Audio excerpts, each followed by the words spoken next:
balance or trade deficit, it is still one of your macro objectives. Because it's one of your macro objectives, the entry point to revise this is going to be the same. Causes, consequences, cures. 3 C's.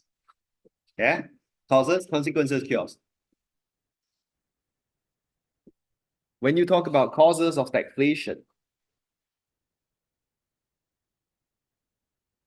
okay, first, you need to understand stagflation is made out of 2 words, stagnant and inflation. Well, it doesn't mean stagnant inflation. It means stagnant growth together with inflation. Okay? So, stagflation, okay, you can interpret as negative growth. In other words, a recession plus inflation, or you could see this as slow growth plus inflation. So what's happening? How come? You can see as 2 different outcomes. Because it's meant to be deliberately vague. The extract or the preamble will tell you which one is applicable for that question. There could be 2 schools testing on stagflation. One school defines it as recession plus inflation. Another school defines it as slow growth plus inflation. Okay, so you just take reference, choose one based on the context.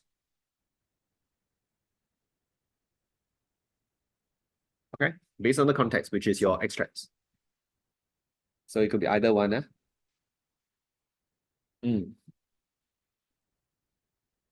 So if you have a slow growth or negative growth together with inflation, what must be the nature of your inflationary problem? Demand pull or cost push?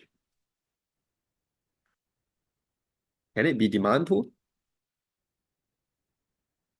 It must be cost push. Yes, it has to be cost push because demand pull cannot coexist with this. Agree? So it has to be cost push. Okay. Shall I turn off?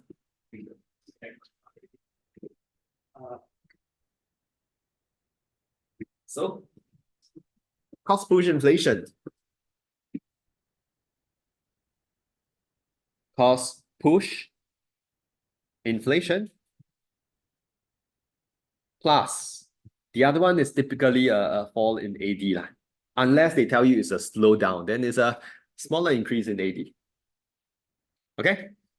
So cost push inflation plus a fall in AD, but so it goes back to your WIG and your ICE which are factors affecting SRAS, factors affecting AD. So can I draw my diagram like this?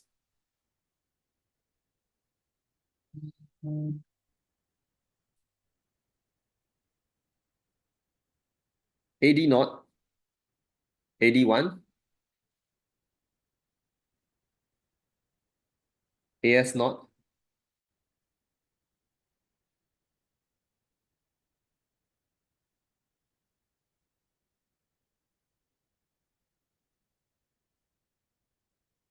can I draw it like this? 4 in AD, 4 in SRAS. Is there any problem